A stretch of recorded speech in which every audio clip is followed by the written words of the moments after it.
Hello छात्राओं, आज हम लोग सीटेट के नोटिफिकेशन के बारे में बात करेंगे, जो कि हमने बहुत दिन से इंतज़ार कर रहे थे। इतने दिनों से इंतज़ार कर रहे थे कि सीटेट का नोटिफिकेशन कब आएगा। लो, हमारा इंतज़ार ख़त्म हुआ।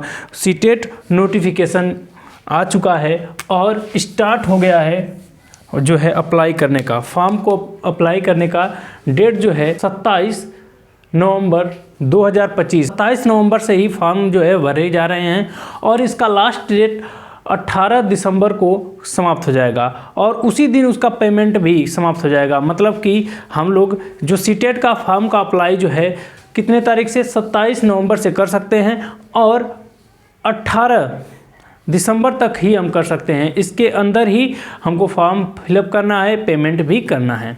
देखिए, जो सीटेट का एग्ज़ाम डेट है, जो कि पहले ही जो है ऑफिशियली बता दिया गया था कि 8 फरवरी को जो है एग्ज़ाम होगा और रिज़ल्ट इसका लगभग राउंड अबाउट मार्च में इसका रिज़ल्ट आ जाएगा। ठीक है। देखिए, जो एग्ज़ाम टाइम जो है, एग्ज़ाम का डेट जो है वो क्लियर हो गया। तो एग्ज़ाम टाइम जो है सुबह के 9:30 बजे से सुबह के 9:30 बजे के दोपहर के 12 बजे तक सेकेंड पेपर होगा और फर्स्ट पेपर जो है 2:30 PM से 5 बजे शाम तक होगा, मतलब PM तक होगा। समझ में आया कि नहीं है? जो ये पेपर हो रहा है, इस पेपर में आपका जो फ़ी है, मतलब कि जो फीस कितनी लग रही है, वो फीस है जनरल और OBC वालों के लिए 1000। मतलब एक पेपर के लिए अप्लाई करेंगे, या तो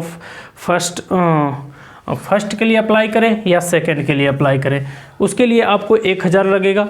SC ST और जो है PWD वाले को 500 रुपये लगेगा। और देखिए, जो मतलब जो दोनों फॉर्म को भरेंगे, मतलब जो पेपर फर्स्ट के लिए भी अप्लाई करेंगे, सेकंड के लिए भी अप्लाई करेंगे, उनके लिए जनरल और OBC के लिए 1200 रुपये लगेगा और SC ST और PWD वालों को 600 रुपये लगेगा। फॉर्म फीस है। ठीक है। देखिए, बहुत सारे भ्रम थे कि नहीं ये होगा वो होगा। जैसे मैं बोल रहे थे लोग कि जो है पुराना सिलेबस रहेगा कि बदल जाएगा। तो हाँ, पुराना सिलेबस जो है वो रहेगा, पुराना सिलेबस ही रहेगा और old syllabus new syllabus pattern होगा। ठीक है।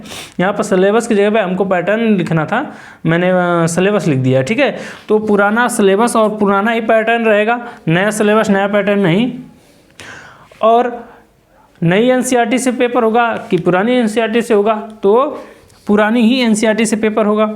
और जो है पेपर की तैयारी आप पुराने ही तरीके से करेंगे, कोई नए तरीके से नहीं करेंगे। हाँ, उसमें कुछ आप बदलाव कर सकते हैं कि हमको किस प्रकार से तैयारी करना है, किस प्रकार से हमको किस सब्जेक्ट पे हमारा जो है पकड़ कम है, अच्छी है, उसके हिसाब से आप कर सकते हैं। समझ में आया कि नहीं है? और लास्ट चांस है, उसके बाद आप जान जाइए कि जो पेपर है, इस बार अगर आप सीटेट नहीं निकालेंगे तो दिक्कत यह होगी कि आपको पेपर जो है अगली बार जो देंगे तो वो आप हो सकता है कि फर्स्ट, सेकेंड, थर्ड, फोर्थ इस प्रकार से हो जाए। अभी तो 2 ही पार्ट में बटा हुआ था, लेकिन अगली बार 4 पार्टों में हो सकता है कि बढ़ जाए। तो ये लास्ट टाइम है आपको अप्लाई करने के लिए।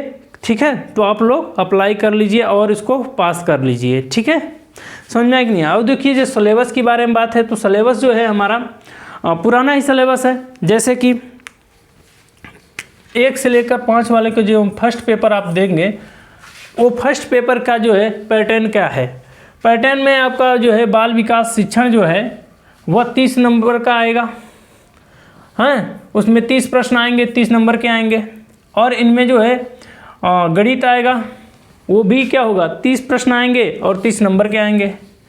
भाषा जो है, ये भाषा आप लोग ज़रूर अच्छे से क्लियर कर लीजिएगा कि हम किस भाषा से देंगे और उस पर किस प्रकार से। फर्स्ट और सेकेंड जो भाषाएं होती हैं उनमें बहुत सारे बच्चे कंफ्यूज हो जाते हैं, तो आप फॉर्म जो है बहुत ही अच्छे से भरिएगा। फर्स्ट जो है, फिर उसके बाद इस पर भी 30 अंक और 30 प्रश्न दिए जाएंगे और सेकेंड पे भी वही 30 अंक 30 प्रश्न, और पर्यावरण अध्ययन पे भी 30 प्रश्न पूछे जाएंगे और उस पर 30 अंक आपको मिलेंगे। और पूरा ये जो पेपर है वह 150 मिनट का है, अर्थात 2 घंटे 30 मिनट का पेपर है।